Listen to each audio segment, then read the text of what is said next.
Donc bonjour, en raison de mon absence, voici le bilan de la séquence sur la princesse de Clèves. Donc gros bilan comme je vous l'avais annoncé, que je ne peux malheureusement pas faire en classe. Donc voici le plan du cours. Voici le plan du cours. On commencera donc par l'histoire dans l'histoire, c'est-à-dire voir comment la fiction de la princesse de Clèves s'intègre dans une toile de fond historique. On continuera avec la peinture de la société et notamment en insistant sur l'image de la cour qui nous est donnée à travers ce roman.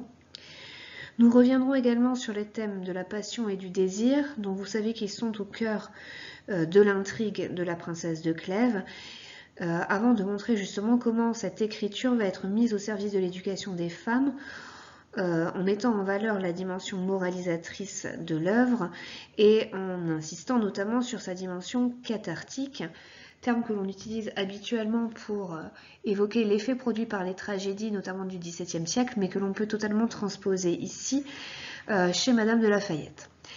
On abordera ensuite l'idée d'un roman polyphonique, donc c'est-à-dire à plusieurs voix, évoquer à la fois la voix narratrice, mais aussi la voix des différents personnages qui s'expriment dans le roman. Je vous ai fait aussi une petite collection de citations importantes qui peuvent vous servir dans le cadre d'une dissertation. Je vous rappelle que vous avez une dissertation à me rendre au retour des vacances de février. Donc ça pourra peut-être déjà vous servir pour ce sujet-là, mais ça pourra surtout vous servir aussi pour l'éventuel sujet qui tombera au mois de juin. Je vous mettrai aussi quelques prolongements possibles, notamment des adaptations cinématographiques de l'œuvre. Ce sont juste des extraits que vous pourrez visionner de manière autonome sur YouTube. Et enfin, nous reviendrons sur le parcours associé, donc individu, morale et société, à la fois à travers les textes bac que nous avons pu faire et le corpus autour du parcours que nous avons étudié en groupe. Donc pour commencer, on insistera donc sur l'histoire dans l'histoire. Il faut savoir en effet que Madame de Lafayette répond au goût des lecteurs de son époque qui sont très friands de nouvelles ou de romans historiques. Elle a donc vraiment effectué des recherches et elle a consulté deux ouvrages, notamment l'histoire des guerres civiles de Davila et l'histoire de France de Mézeray. C'est à partir de ces deux ouvrages qu'elle va pouvoir bâtir la toile de fond historique de son roman, qui ne sert que de décor à l'intrigue. Hein. Le but n'est pas non plus d'écrire des mémoires, mais qui vont donc satisfaire les amateurs de fiction historique. On peut aussi remarquer que le roman adopte plutôt un récit globalement chronologique. Alors on a quelques analepses et quelques effets de prolepse par moment. Hein. Rappelez-vous, dans le premier texte bac que l'on a fait, dans l'arrivée de la princesse à la cour, on a une analepse sur l'éducation que Madame de Chartres a donnée à sa fille. Ou encore, on peut considérer que on a des effets de prolepse au niveau de la mort du prince de Clèves. La grande histoire va donc servir à rythmer l'intrigue et à donner un aspect vraisemblable à l'histoire que Madame de Lafayette raconte à l'intérieur de son roman. Alors, on peut voir que cette grande histoire soit va fonctionner en contraste avec la fiction. Par exemple, les périodes de paix vont correspondre très souvent au désordre de la passion chez les personnages. Alors, ce qui s'explique, c'est pas totalement contradictoire, ce qui s'explique parce que si les nobles sont en période de paix, ils ne sont donc pas sur les champs de bataille, ils ne sont pas en train de faire la guerre, donc ils sont à la cour et forcément les multiples intrigues et complots et manigances vont pouvoir se développer davantage et la princesse de Clèves elle-même va être davantage en contact avec le duc de Nemours et confrontée à sa propre passion. Par moments, au contraire, la grande histoire va fonctionner en écho avec la fiction. Par exemple, la mort du roi Henri II peut être déjà une annonce de la mort du prince de Clèves.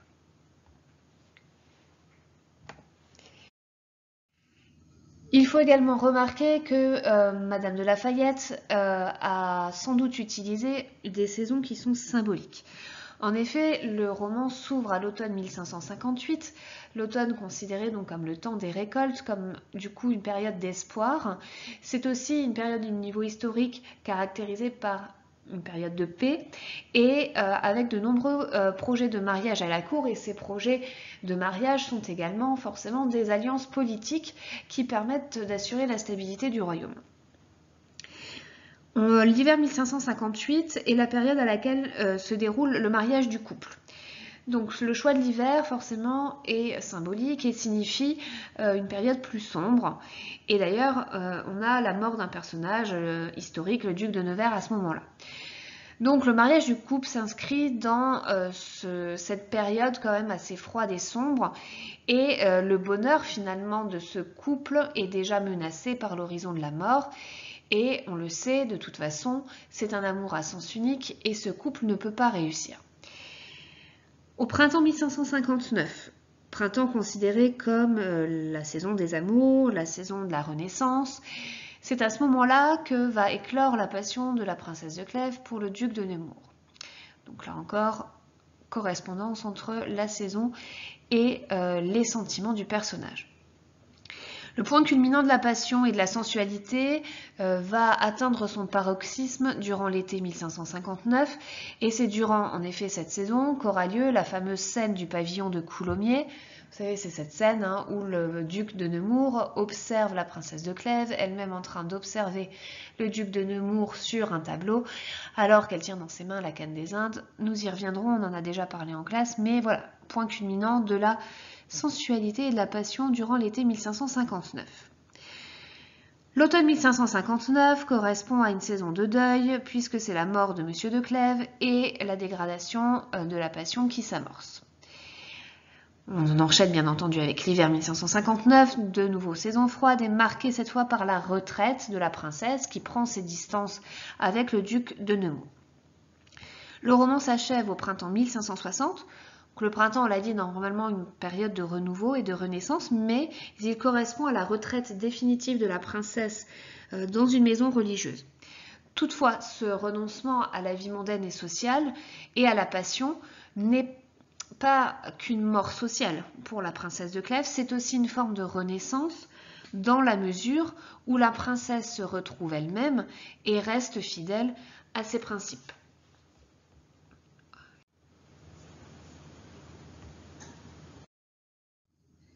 Donc pour la partie 2, on va insister sur la peinture de la société. Donc on le sait, l'intrigue du roman se déroule à la fin du règne d'Henri II, donc dans les années 1558-1560. On est donc au XVIe siècle, mais je vous rappelle que Madame de La Fayette, elle a écrit son roman au XVIIe siècle, et qu'elle va donc s'inspirer de la vie à la cour de Louis XIV pour décrire le fonctionnement de la cour d'Henri II. Elle va bien sûr s'inscrire dans une tradition moraliste, puisque comme d'autres auteurs de son siècle, comme La Rochefoucauld, qui était d'ailleurs son amie très proche, elle va montrer à la fois les dangers et les grandeurs de la cour. Le but est de peindre les mœurs pour corriger les vices de ses contemporains. Alors bien entendu, derrière l'apparence fastueuse et magnifique de la cour se dissimule rivalité, ambition, intérêt. Les intrigues, les manipulations, les manigances sont monnaie courante, vous le savez, à la cour. Alors rappelez-vous la première phrase de l'Incipit de la princesse de Clèves avec les termes de magnificence et de galanterie.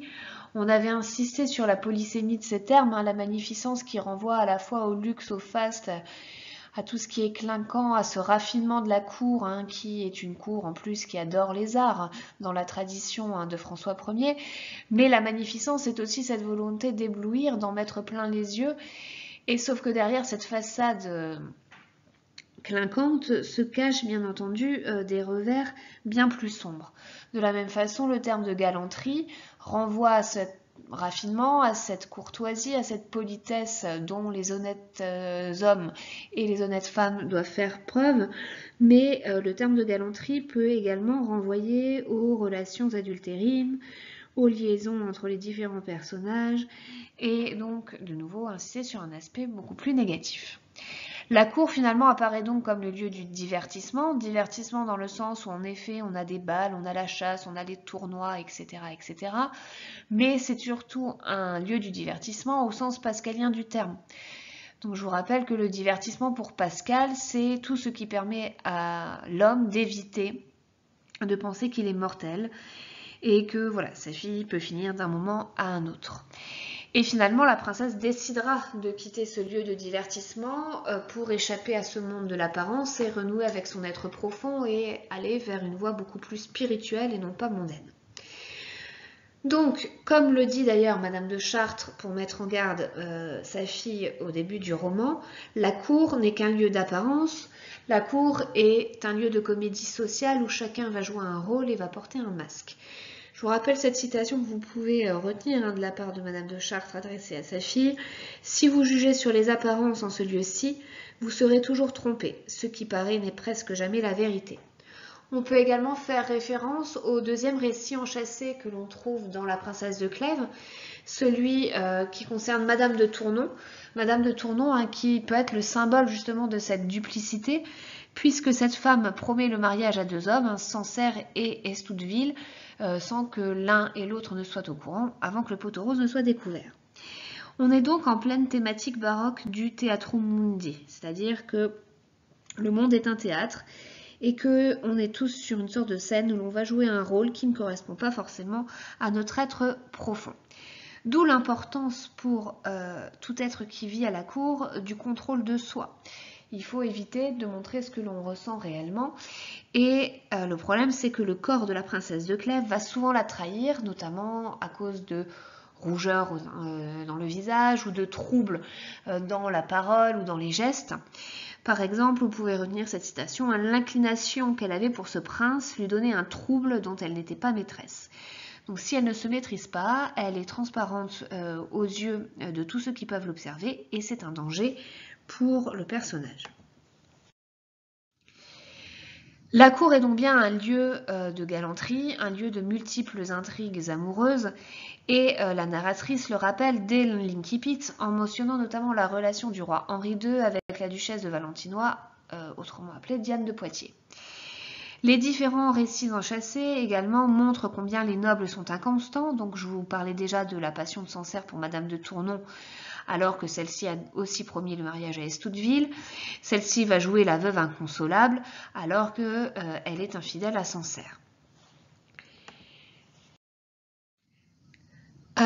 On peut également mentionner le lieu de Coulommiers. Coulommiers, c'est le lieu qui constitue normalement un refuge pour la princesse de Clèves. C'est ce lieu qui est situé à la campagne et dans laquelle elle se retire à plusieurs reprises dans le roman pour échapper justement à la cour et notamment à la proximité du duc de Nemours. C'est un lieu normalement propice au repli sur soi, à l'isolement, et c'est une volonté du coup de la princesse de se protéger contre les désordres de la passion, puisque la cour est un lieu où l'on est sans cesse sous le regard d'autrui. Je vous renvoie également au texte où la princesse arrive à la cour. On avait insisté sur ce champ lexical du regard qui montrait bien que la cour était un lieu où l'on était épié constamment. Sauf que le problème de Coulommiers, c'est que c'est un lieu où sont imbriqués différents espaces. À Coulommiers, on a une forêt. Dans cette forêt, il y a un parc. Dans ce parc, il y a un château. Et dans ce château, il y a un pavillon, à l'intérieur duquel se trouve un cabinet. Le cabinet de la princesse. On peut avoir l'impression que ces différents lieux, ces différents endroits imbriqués l'un dans l'autre sont une forme de forteresse, une forme de carapace qui permet de protéger la princesse, sauf que ce n'est pas le cas, parce que l'intrusion va être possible. Et les fuites répétées de la princesse vers ce lieu indiquent bien déjà son futur choix de quitter finalement le monde des vanités et des apparences. Donc, Coulommiers apparaît pour la princesse comme le lieu de l'intimité, donc le lieu où la parole va pouvoir se libérer. Et la preuve en est, c'est que la princesse va y avouer à 2 reprises les sentiments qu'elle éprouve pour le duc de Nemours. Le premier aveu, celui qu'on a étudié aussi en texte bac, c'est celui qu'elle fait à son époux. Sauf que rappelez-vous que cette scène, qui a l'air d'être un moment d'intimité dans le couple, n'en est pas vraiment une, puisque le duc de Nemours observe la scène. Donc en même temps qu'elle avoue à son mari en aimer un autre, celui-ci entend la révélation, et donc elle avoue par la même occasion au duc de Nemours qu'elle est amoureuse de lui. Le second aveu est un aveu plus implicite et moins volontaire, puisqu'il s'effectue au moment où la princesse est seule dans son pavillon. La princesse est face à un tableau collectif représentant une scène de bataille où figure le duc de Nemours. Elle est déshabillée, elle est allongée, elle est en pleine rêverie, en pleine extase devant la représentation iconographique du duc de Nemours, et elle a dans ses mains la canne des Indes qui appartient au duc de Nemours qu'elle a volée chez sa sœur, et sur cette canne des Indes, il y a des rubans aux couleurs que porte le duc de Nemours dans les tournois. Et je vous avais expliqué à quel point cette canne des Indes était un symbole phallique et que donc c'était le désir et la sensualité de la princesse qui s'exprimaient dans cette scène. Alors, en sourdine, puisqu'on est au XVIIe siècle et que la règle de bienséance ne permet pas à Madame de La Fayette d'être plus explicite. Mais ce lieu de Coulommiers devient donc un lieu tragique, puisque les conséquences de l'aveu sont désastreuses et provoquent la mort de l'époux. Puisque vous le savez, donc il est d'abord dévasté, même s'il continue d'admirer sa femme de lui avoir avoué en aimer un autre. Justement, la scène à Coulommiers, quand la princesse observe le tableau, vous savez que le duc de Nemours est encore là, en train d'observer la princesse, et que le duc est lui-même observé par l'espion que le mari a envoyé. Et l'espion va donner une fausse information au mari, en prétendant que l'adultère a été commis entre le duc et la princesse. Donc finalement, même à Coulommiers qui apparaît comme un lieu protégé et un refuge, les secrets sont impossibles et l'intimité n'est qu'une illusion. Nemours va épier donc la princesse, les palissades qui entourent le lieu peuvent être franchies, et donc cette palissade que le duc de Nemours franchit est symboliquement une violation de l'espace privé et intime de la princesse. Coulommiers est donc un lieu paradoxal, qui permet une mise à l'écart géographique et sociale de la princesse, mais il est aussi le témoin du désir refoulé de cette dernière, et c'est donc le lieu où se joue le drame. Il sera donc nécessaire pour la princesse de Clèves de trouver une retraite plus profonde, celle d'une maison religieuse mentionnée dans l'exquipit, pour échapper définitivement à la passion et se tourner vers la vertu. Donc, dans notre troisième partie, on va revenir sur le thème de la passion et du désir dans La Princesse de Clèves. Alors, petit rappel déjà au niveau de l'étymologie, le mot passion vient du verbe déponent en latin patior, qui signifie souffrir, endurer. Cette souffrance peut être à la fois physique ou morale. Et donc, cette vision négative de la passion s'inscrit au XVIIe siècle dans une tradition janséniste qui condamne injustement le désir sensuel.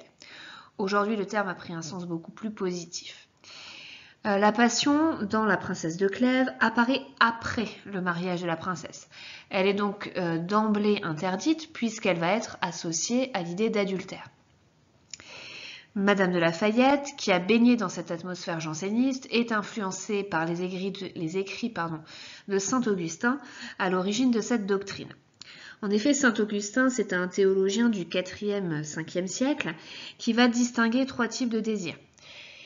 Le premier, la libido sciendi, qui est le désir de connaissance, considéré donc comme la curiosité. La libido setiendi, qui correspond au désir sensuel, et enfin la libido dominandi, qui correspond à la volonté de puissance pouvant conduire à la manipulation. La passion, donc dans La Princesse de Clèves, conduit les personnages à une perte de contrôle d'eux-mêmes, et la raison s'avère impuissante à contrôler ces sentiments débordants qui les animent. Encore une fois, Madame de La Fayette est finalement dans cette tradition moraliste du XVIIe siècle et va dans le même sens que son plus proche ami, François de la Rochefoucauld. Celui-ci déclarait par exemple que la passion fait souvent un fou du plus habile homme. On peut prendre un exemple précis dans La Princesse de Clèves, celui de la réécriture de la lettre de Madame de Thémines. Le narrateur nous dit qu'après cette réécriture de la lettre, la princesse revient comme d'un songe. Elle avait donc perdu sa conscience et tout contrôle d'elle-même. Les remords la gagnent à ce moment-là et dans son soliloque, elle affirme « Je suis vaincue et surmontée par une inclination qui m'entraîne malgré moi. Toutes mes résolutions sont inutiles. » Donc on voit bien ici le participe passé vaincu et surmonté qui nous montre bien que la princesse est totalement dominée par sa passion. Le terme d'inclination est un euphémisme ici pour indiquer le penchant justement qu'elle éprouve pour le duc de Nemours. Et l'adjectif inutile, qualifiant ses résolutions, témoigne bien que la raison est impuissante. Cet épisode de la lettre fera d'ailleurs atteindre à la princesse le paroxysme de la souffrance, car au départ, elle croit que le duc de Nemours est amoureux de Madame de Thémines, et donc elle découvre ce sentiment atroce qui est pour elle la jalousie. Et cet épisode la marquera fortement puisqu'elle s'en servira d'ailleurs comme argument dans son dialogue final pour refuser d'épouser le duc. Je vous renvoie au texte bac numéro 8 qu'on a étudié dans le détail ensemble. Or, cet argument de la jalousie éprouvé au moment de cet épisode de la lettre est mis sur le même plan que celui de rester fidèle à son mari et de trouver le repos. Finalement, la décision finale de la princesse repose sur un mélange de devoir et d'orgueil, de devoir et d'amour-propre. Le duc de Nemours, lui, peut être considéré comme une incarnation de la libido sciendi et dominandi. En effet, le duc de Nemours est poussé par son désir de connaissance et de domination. Il a envie, en effet, de connaître. Vous savez, il est caractérisé comme volage au début du roman, donc il a de multiples conquêtes, et donc de domination, puisqu'il a aussi des ambitions politiques. Et cette envie de domination et de connaissance se manifeste ensuite par ce désir de s'introduire fréquemment chez la princesse. Son désir sensuel est donc également évoqué, même s'il est de manière atténuée en raison du contexte du classicisme de l'époque. Toutefois, ce personnage est ambigu. Il semble un homme sincère et qui n'est pas totalement dénué de pathétique dans son attachement à la princesse. Je vous invite à relire en ce sens la supplication finale à la jeune veuve qu'il fait lorsqu'il s'est arrangé avec le vidame de Chartres pour avoir un dernier entretien avec elle. J'attire votre attention également sur l'importance des portraits dans le roman. Rappelez-vous que le duc de Nemours va voler un portrait miniature représentant la princesse, ce portrait appartenant au prince de Clèves, donc au mari de la princesse. Donc voler ce portrait, c'est comme voler une métonymie, une partie de la princesse, et c'est déjà une sorte de vol fait au mari. Et il y a l'autre portrait, celui que la princesse de Clèves observe lors de la scène à Coulommiers. Donc on voit que finalement la relation entre Nemours et la princesse ne se fait que par l'intermédiaire d'objets, que par l'intermédiaire d'images, et que donc cette union est impossible, qu'il y aura toujours un intermédiaire finalement dans leur relation. D'autre part, le roman met également en avant plusieurs amours impurs. Toutes les relations dans le roman sont finalement intéressées. Par exemple, Diane de Poitiers se sert de sa liaison avec le roi pour satisfaire ses ambitions personnelles. La reine Catherine de Médicis veut nouer une relation avec le vidame car elle a besoin d'un confident. Et le vidame, lui, est flatté dans son orgueil d'être courtisé par la reine. D'autre part, tous les mariages princiers évoqués dans le roman sont également des alliances politiques, mais ces mariages sont tous voués à l'échec. Ils se terminent soit par la mort d'un des personnages, soit par des conflits armés, et donc on voit bien l'échec de l'amour et de la passion à chaque fois à travers ces événements.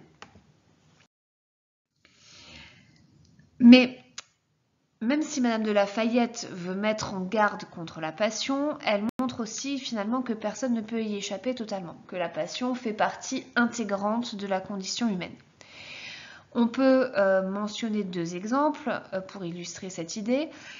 Donc là, je vous renvoie au premier texte bas que l'on a fait sur la princesse de Clèves, celui où elle arrive à la cour et où est mentionné l'éducation que Madame de Chartres donne à sa fille.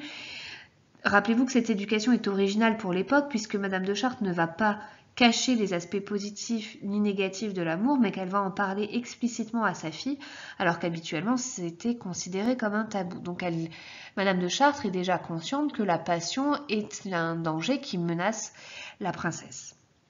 On peut également faire référence au discours testamentaire de Madame de Chartres. En effet, elle est consciente sur son lit de mort de la passion qui habite sa fille. Je vous redonne cette citation. Il y a longtemps que je me suis aperçue de cette inclination, mais je ne vous en ai pas voulu parler d'abord, de peur de vous en faire apercevoir vous-même.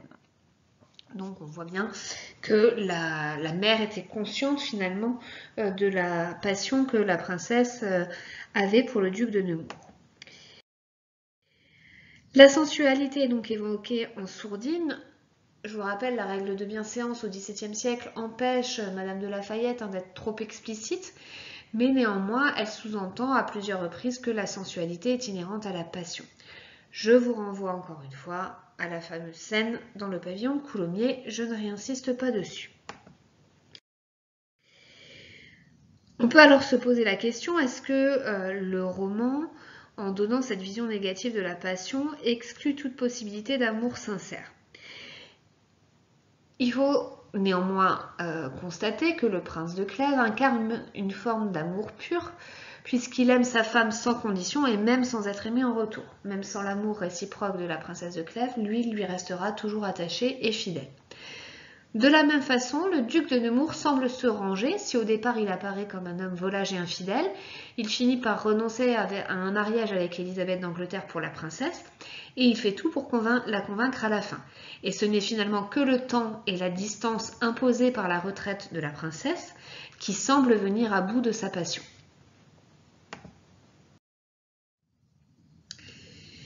Donc, ce qu'il faut comprendre, c'est que finalement, dans le roman, Madame de Lafayette propose deux types d'amour dans la lignée de Saint-Augustin. Elle distingue l'amour charnel, considéré donc comme sensuel et égoïste, et l'amour spirituel, amour cette fois désintéressé, tourné vers le divin et qui va jusqu'au mépris et à l'oubli de soi. Le roman va donc tracer l'itinéraire d'une conscience qui va abandonner progressivement l'amour charnel pour se tourner vers l'amour spirituel. La maladie de la princesse, à la fin du roman, va la confronter à la mort et va lui faire choisir l'amour spirituel. On a cette citation à la fin du roman, « La nécessité de mourir dont elle se voyait si proche l'accoutuma à se détacher de toute chose. Elle s'adonnera alors à des occupations plus saintes que celles des couvents les plus austères. » Donc on voit qu'elle abandonne totalement la sphère mondaine et donc l'amour sentimental, charnel, sensuel, pour se tourner vers le divin. D'autre part, on a vraiment l'itinéraire d'une conscience dans la mesure où la jeune mademoiselle de Chartres, au début, est un être finalement, si vous voulez, sans aucune identité, sans aucune épaisseur. Rappelez-vous, son arrivée à la cour, elle est désignée par la métonymie « une beauté ». Il parut alors une beauté à la cour et l'on eût pu croire que c'était une beauté parfaite. Elle est réduite à son aspect physique, c'est une enveloppe charnelle. Et elle ne parle pas dans ce passage. Et il faut d'ailleurs attendre la toute fin de la description pour avoir l'identité, Mademoiselle de Chartres, qui arrive là comme une espèce de cheveux sur la soupe, parce qu'en fait, ce n'est pas quelqu'un. Elle n'existe pas réellement à ce moment-là. Elle n'est que le produit de l'éducation de sa mère. Et de la même façon, quand elle va se marier avec le prince de Clèves, là encore, elle n'a pas d'identité, puisque c'est sa mère qui décide de le marier au prince de Clèves. Et que la rencontre qu'elle fait avec lui, d'ailleurs, n'a aucun impact sur lui. Autant lui vit un véritable coup de foudre, mais elle ne ressent strictement rien.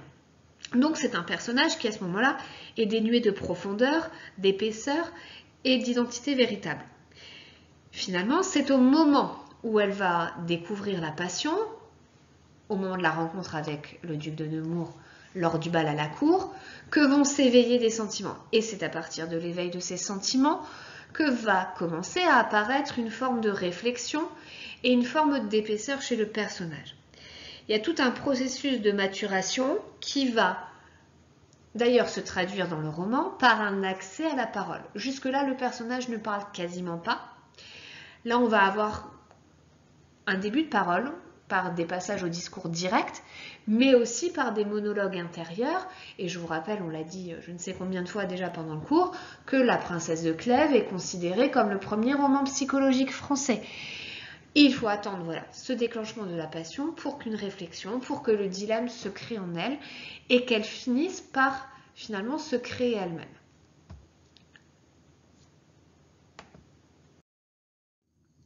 Finalement donc, pour conclure un petit peu sur cette partie, le roman va opposer sans cesse la fragilité de l'homme face à la toute-puissance de la passion.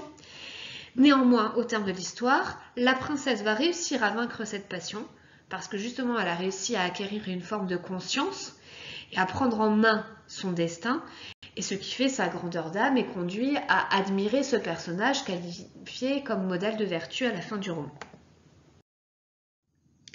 Ce qui nous permet d'enchaîner justement sur la quatrième partie, à savoir la dimension moralisatrice de l'œuvre, comprendre que Madame de la Fayette va mettre l'écriture au service de l'éducation des femmes. En effet, au XVIIe siècle, on est dans cette tradition totalement moraliste. On a cette idée qu'il faut éduquer les femmes et que c'est un thème très à la mode, puisqu'on a par exemple des traités de l'honnête femme qui sont publiés pour être une femme de cour accomplie, ou encore le traité de l'éducation des filles, publié par Fénelon à l'époque. Ainsi, Madame de la Fayette, à travers son roman, cherche à mettre en garde les jeunes filles contre la force et la puissance du désir, qui selon elle ne peut conduire qu'à la perte, qu'au péché et qu'à la déchéance la plus totale. On a donc une vision très pessimiste de la passion de destruction, associée toujours au champ lexical du désordre, de l'agitation, liée à la douleur, à la mort. La passion est donc une force incontrôlable qui va défier la raison et débouche sur l'inquiétude, la honte, l'inconstance, la culpabilité. On a donc déjà cette idée de l'inconstance d'ailleurs qui est très présente dans l'éducation que donne Madame de Chartres à sa fille. Je vous rappelle l'énumération du vice des hommes dans l'éducation dans le texte bac numéro 1.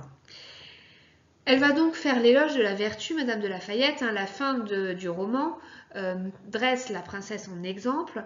La princesse va préférer quitter la vanité du monde pour s'adonner aux occupations les plus saintes. Et la retraite est donc considérée comme un modèle d'apaisement et de vertu. On peut donc considérer que le roman se rapproche du genre pictural de la vanité. Alors je vous rappelle qu'une vanité, dans le domaine de la peinture, c'est un tableau qui mêle à des objets symbolisant le plaisir des sens, des objets qui, eux, vont représenter la mort, comme par exemple un crâne, une bougie en train de se consumer, et qui donc révèlent la vacuité des occupations humaines et le caractère éphémère de l'existence. Le roman cherche donc à montrer l'aveuglement de l'être abandonné à ses passions, dans une sorte de démonstration qui parle autant à la raison qu'à la sensibilité du lecteur, sauf que cet éloge de la vertu reste un petit peu ambigu chez Madame de la Fayette. Parce que, certes, on nous dit la vertu c'est le plus important, respecter cette intégrité et cette réputation, mais si le roman nous montre ce qu'il ne faut pas faire, il ne nous dit pas clairement ce qu'il faut faire pour être heureux. On enchaîne sur la partie numéro 5 avec le roman polyphonique, donc à plusieurs voix. On a en effet un narrateur principal, qui est globalement neutre, qui n'intervient pas directement, mais essaie de montrer les sentiments des personnages pour refléter la complexité humaine, toujours dans cette volonté de roman psychologique. Selon Jean Rousset, qui est un critique littéraire qui a beaucoup travaillé sur le XVIIe siècle, le narrateur dans les romans du XVIIe doit relater les faits avec la neutralité d'un chroniqueur. Il analyse les cœurs, mais il ne doit pas donner son avis. On a également la voix des personnages qui est présente dans le roman, qui vont donc devenir des espèces de narrateurs relais. On a en effet une présence de récits enchâssés multiples. On a tout d'abord le récit qui concerne Madame de Valentinois, qui est réalisé par Madame de Chartres à sa fille. On a le récit qui concerne Madame de Tournon, lui réalisé par le prince de Clèves, qui parle alors à sa femme. On a le récit qui aborde la vie de Anne de Boulène vue par Madame la Dauphine, qui là encore s'adresse à la princesse de Clèves. Et enfin, on a le vidame de Chartres qui raconte sa propre histoire au duc de Nemours. Et en fait, on se rend compte que ces récits ont toujours un rapport avec l'histoire principale et qu'ils sont une manière de mettre en garde contre les dangers de la passion. Au niveau des discours rapportés, les paroles sont rapportées de différentes manières dans La Princesse de Clèves. Parfois, c'est le discours indirect qui est utilisé. Donc, on a un verbe de parole suivi d'une subordonnée complétive avec que qui va rapporter donc les introspections des personnages. On a des moments où on a des soliloques. Un soliloque, c'est l'équivalent du monologue dans la tragédie. Le soliloque, ce qui va permettre l'introspection et la délibération. On a par exemple le soliloque après le vol du portrait, après la rédaction de la lettre perdue, et ça permet à chaque fois de montrer les dilemmes auxquels sont confrontés les personnages, et notamment la princesse, dilemme qui oppose toujours raison et passion, ce qui rapproche le personnage de la princesse de Clèves des héroïnes de Corneille. On a toujours ce sentiment de culpabilité, ce poids de la conscience et de la morale qui vont entrer en compte dans les soliloques. On a également plusieurs types de dialogues dans le roman, les dialogues débats, notamment dans les conversations mondaines, le dialogue de confidence, par exemple le vidame de Chartres au duc de Nemours, le dialogue leçon quand madame de Chartres s'exprime à sa fille, le dialogue amoureux entre le mari et sa femme ou entre les amants, qui sont des dialogues par contre beaucoup plus rares car interdits et ils sont souvent en présence finalement de quelqu'un d'autre, avec un témoin. Le dialogue par personne interposée, par exemple Nemours s'adresse à la princesse par le biais de la dauphine, ou encore de nombreux dialogues à double entente où il est nécessaire aux personnages et aux lecteurs de décrypter les sous-entendus. Nous avons également de nombreuses scènes d'aveux. On a l'aveu avorté d'abord à Madame de Chartres. La princesse va chez sa mère pour lui avouer sa passion, mais sa mère est très malade et va finir d'ailleurs par en mourir, donc ce qui l'empêche de prononcer cet aveu. On a l'aveu de la princesse à son mari, à Coulommiers, après les 2 tentatives d'aveu à Paris qui ont été avortées. L'aveu à Nemours chez le vidame de Chartres. Et cet aveu est indissociable du sentiment de culpabilité. Donc cette responsabilité est vraiment dure à accepter pour les personnages qui se livrent aux aveux. L'aveu au mari constitue vraiment l'acmé du drame, le paroxysme, puisque cet aveu est implicite et incomplet. Je vous rappelle qu'elle ne dira jamais à son mari l'identité de la personne qu'elle aime. Et d'autre part, cet aveu est épié par Nemours qui comprend le non-dit de la princesse. On peut alors s'interroger, cet aveu est-il un appel à l'aide pour résister à la passion ou est-il une façon de se libérer de sa culpabilité ? On le sait, cet aveu va en plus avoir des conséquences tragiques, puisque il va provoquer la mort réelle de Monsieur de Clèves, qui meurt d'un amour non réciproque. Il aboutit à la mort symbolique de la princesse qui s'éloigne du monde et qui annonce sa mort réelle, puisqu'on vous dit à la fin du roman que sa vie va être très courte. Et cet aveu va finalement avoir aussi comme conséquence finale la mort du désir de Nemours, dont la passion va disparaître à force d'être éloignée de la princesse. On constate aussi que le narrateur est ambigu. La narratrice est en effet très discrète, mais elle intervient parfois sous forme de maxime au présent de vérité générale. Mais on peut se demander parfois si l'auteur ne manifeste pas à certains endroits une distance ironique avec son héroïne. Par exemple, après la rédaction de la lettre, on a le soliloque de l'héroïne qui se termine au discours indirect libre avec la citation suivante. « Et elle était honteuse de paraître si peu digne d'estime aux yeux même de son amant. » Donc on voit à travers cette citation que la vertu de la princesse ne serait finalement qu'un prétexte au paraître et à l'amour-propre, que finalement l'orgueil rentrerait aussi en ligne de compte. Or justement l'orgueil c'est quelque chose que Madame de Lafayette condamne, donc la princesse de Clèves ne serait pas si parfaite que l'on croit. Dans le même épisode, on lit aussi la présence de son mari et les intérêts du vidame de Chartres la rassuraient en quelque sorte sur ses scrupules. Donc en fait, elle se dit « Oh, bah là, je suis en train d'écrire une lettre, mais je ne suis pas toute seule avec le duc de Nemours, il y a aussi mon mari et il y a aussi mon oncle, donc ça me permet de m'excuser. » Et la raison, donc, sert de prétexte, finalement, à une passion coupable. Finalement, la narratrice ne formulera jamais un jugement explicite. On ne saura jamais ce qu'elle pense du duc de Nemours. Le duc de Nemours est-il un séducteur invétéré ? Éprouve-t-il un amour authentique et sincère pour la princesse?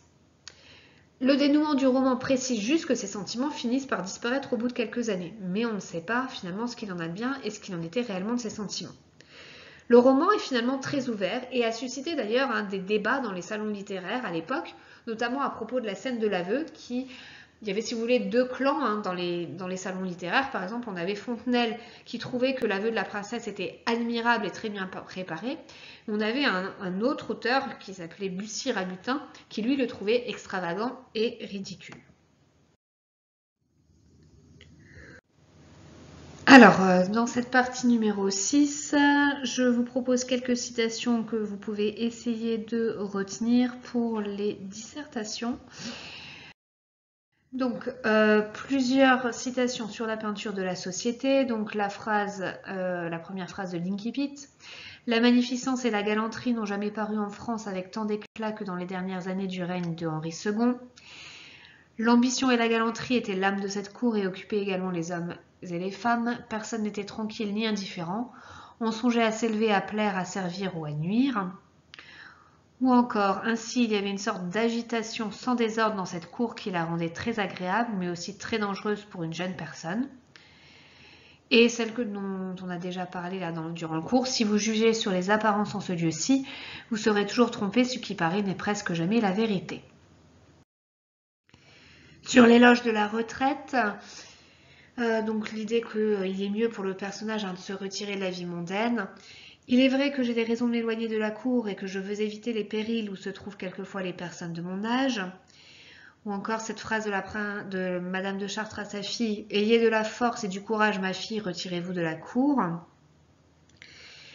Et là, les trois suivantes, c'est vraiment vers la fin du roman, au moment où la princesse décide de se retirer dans une maison religieuse. La nécessité de mourir dont elle se voyait si proche l'accoutuma à se détacher de toute chose. Les autres choses du monde lui avaient paru si indifférentes qu'elle y avait renoncé pour jamais, qu'elle ne pensait plus qu'à celle de l'autre vie.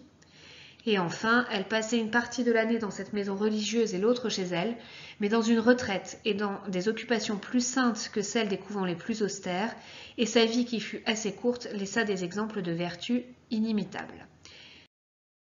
Sur la passion et le désir, rappelez-vous ce passage où Madame de Chartres met en garde sa fille contre le peu de sincérité des hommes, leur tromperie et leur infidélité, les malheurs domestiques où plongent les engagements. L'inclination qu'elle avait pour ce prince lui donnait un trouble dont elle n'était pas maîtresse, ou encore la passion n'a jamais été si tendre et si violente, ou encore les passions peuvent me conduire mais elles ne sauraient m'aveugler. Alors quelques prolongements possibles. Vous avez diverses adaptations cinématographiques. Vous pouvez aller voir sur le lien là qui est sur la vidéo que je vous remettrai aussi sur Pronote. C'est extrait du film de Jean Delannoy, donc intitulé La princesse de Clèves, qui a été réalisé en 1961. Film qui respecte le scénario de Madame de Lafayette et qui se focalise sur cette passion impossible entre la princesse et le duc. Donc là, dans l'extrait que je vous ai mis, c'est le passage du bal.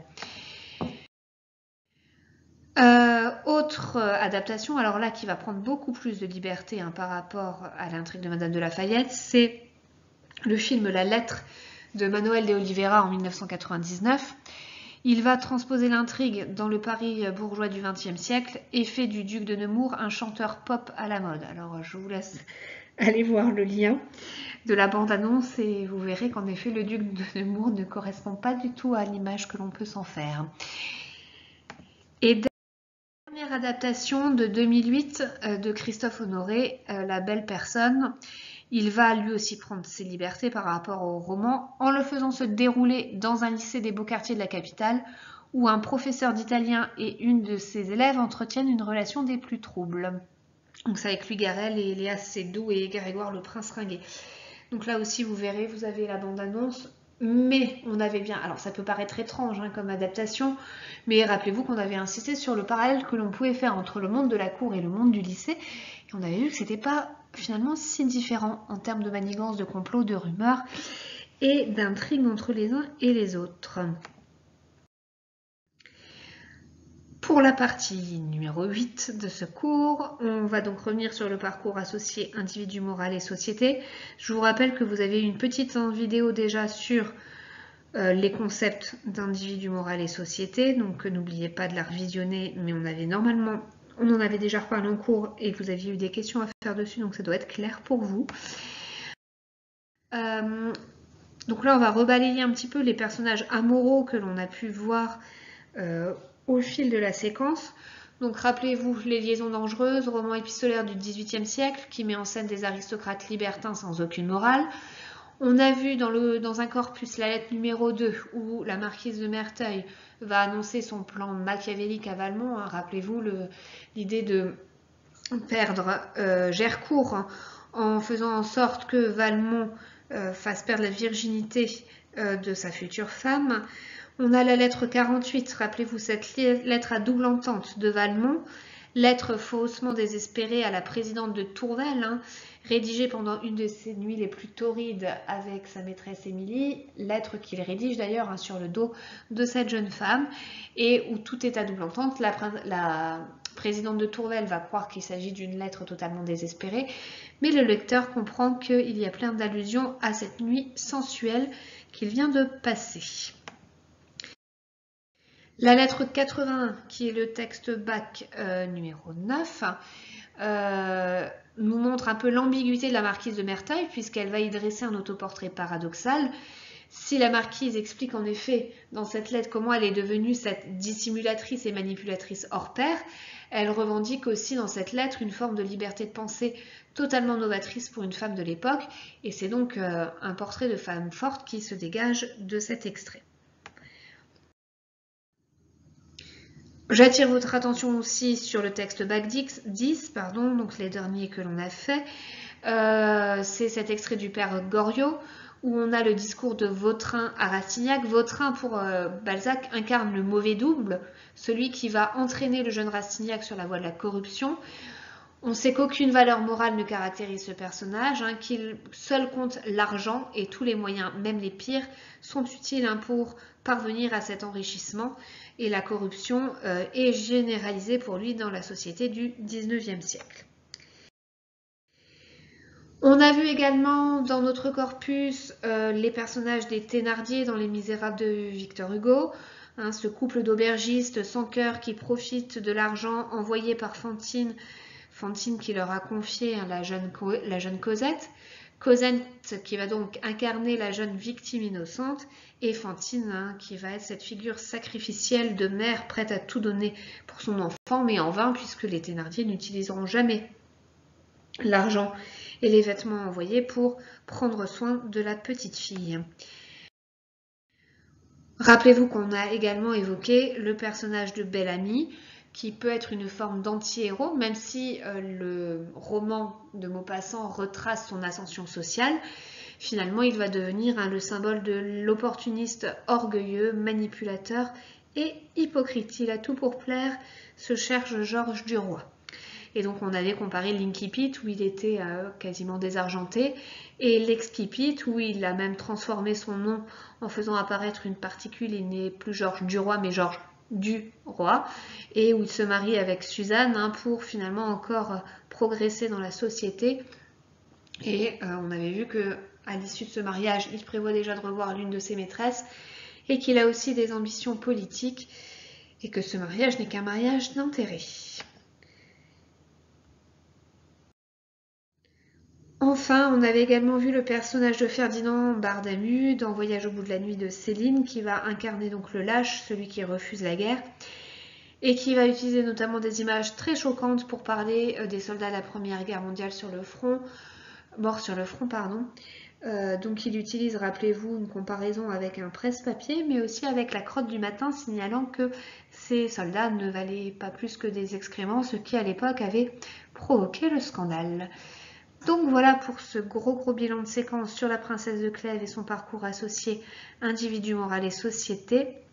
Vous n'hésitez pas s'il y a des questions par rapport à ce cours et je vous souhaite bon courage pour la semaine à venir.